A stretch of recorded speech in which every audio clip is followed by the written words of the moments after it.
Tad šodien ir mums ienākuši jautājumi par vēdera priekšējās sienas korekciju un par visu, kas notiek pēc operācijas. Josta, korsete, jā, tā ir pēc operācijas perioda obligāta sastāvdaļa.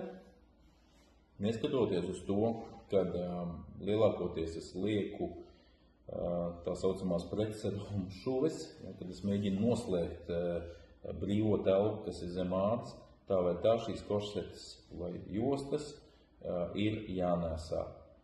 Korsetes vai jostas kopumā ir jānēsā aptuveni līdz pat 6 nedēļām. Aptuveni no 3. nedēļas mēs varam pāriet no jostas, kuru mēs arī dodam slimnīcā, dodam pacientam izrakstoties, un tā ir iekļauta iekšā cenā, to var mainīt aptuveni 3. nedēļā uz tādu ērtu korseti, kas ir diezgan augsta un veids kompresiju diezgan augstajai zonai, lielākoties no paribas līdz pat kaunuma daļai, jo ir ļoti svarīgi šo kompresiju noturēt, lai neveidojas seromas un lai neuzkrātotos kādu nevajadzīgi šķidrumu zem ādas.